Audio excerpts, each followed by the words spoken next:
ආයිබෝවන් සුබ දවසක්. ඔයාද මේ වීඩියෝ එක බලන්නේ හදවතේ තිබ්බ මොකක් හරි දෙයක් දැනගන්න හිතාගෙන. ඉතින් ජ්‍යොතිෂය කියන්නෙම හදවතේ බර අඩු කරන එළියට තමයි. ඉතින් එහෙනම් අපි බලමු මේ මාසය ඔබේ ලග්නයට කියවෙන්නේ මොනවද කියලා. මුලින්ම කියන්න ඕනි ඔයාලා තවමත් අපගේ බවහස්ත හෙළයා YouTube චැනලය සබ්ස්ක්‍රයිබ් කරලා නැත්නම් දැන්ම සබ්ස්ක්‍රයිබ් කරන්න. ඒ වගේම මේ වීඩියෝ එක පිළිබඳව ඔයාගේ අදහස කමෙන්ට් කරන්නත් මේ වීඩියෝ එක ෂෙයා කරන්නත් කියලා මම ඔබෙන් ඉල්ලා සිටිනවා. හොඳයි අපි බලමු 2025 දෙසැම්බර් මාසය මකර ලග්න හිමියන්ට පොදුවේ කොහොමද බලපාන්නේ කියලා.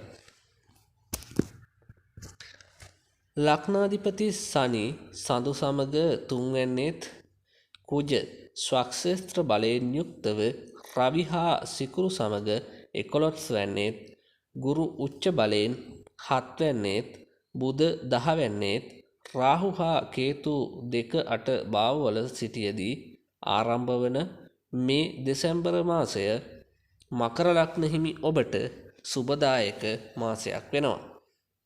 ඔබේ ලග්නාධිපති වික්‍රමස්ථානයේ ගමන් කරන නිසා මෙම මාසය තුල ඔබේ ශක්තිය ධෛර්යය වර්ධනය වෙනවා.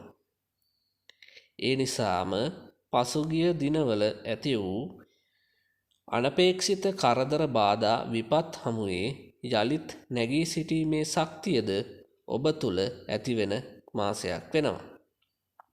මෙම මාසය තුල ඔබේ රැකියා කටයුතුද බාධාවකින් තොරව සිදු කරගත හැකි වෙනවා. රැකියාව සම්බන්ධ පැවති අසුභවාදී බලාපොරොත්තු සුභවාදී ලෙස ඉටු කර ගැනීමට හැකියාව ලැබෙනවා. රැකියාවෙන් ඉහළ ආදායම් ලබා ගත හැකි වගේම මෙතෙක් දුටු ඉටු නොවූ විදේශ ගමන් බලාපොරොත්තු සාර්ථක වෙන කාලයක් වෙනවා. සංචාරක ක්ෂේත්‍රෙහි වැනි විදේශයන් හා සම්බන්ධ කටයුතු වල නිරත අයට ඉහළ ආදායම් ලබාගත හැකියි. ව්‍යාපාර ක්ෂේත්‍රයේ නිරත මකර ලග්න හිමියන්ට මේ මාසයේ වඩාත් සුබදායක වන අතරම ඔබගේද ආදායම් තත්ත්වය වර්ධනයක් පෙන්눔 කරනවා. නව රැකියා ව්‍යාපාර ආරම්භයට මේ මාසය සුදුසු වෙනවා. ආදර සම්බන්ධතා සහ විවාහ ජීවිතය පැත්තෙන්ද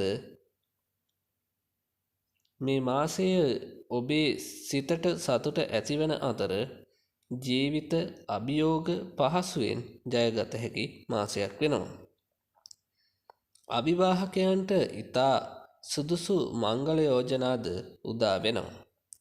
ඔබේ අධ්‍යාපන කටයුතුද මේ මාසය තුල ඉතා සාර්ථක වන අතර උසස් අධ්‍යාපන කටයුතු හා විදේශගත අධ්‍යාපන කටයුතු වඩාත් සාර්ථක වෙන කාලයක් වෙනවා. බෝවන රෝග, උස්නාධික රෝග, බඩේ දැවිල්ල වැනි පීඩාවන් ඇතිවීමට ඉඩකඩ පවතිනවා මකර ලග්න හිමියන්ට මේ දෙසැම්බර් මාසයේ. ඉතින් අසුබ ග්‍රහයන්ගෙන් පැවතෙන්නා වූ ග්‍රහඵල දුරු වීම සඳහා ඔබ අදහන ආගම දහම අනුව කටයුතු කිරීම මගින් ඔබට යහපත සෙත සලසා ගැනීමට හැකියාව ලැබෙනවා. සම්බන්ධ වුණාට ස්තුතියි.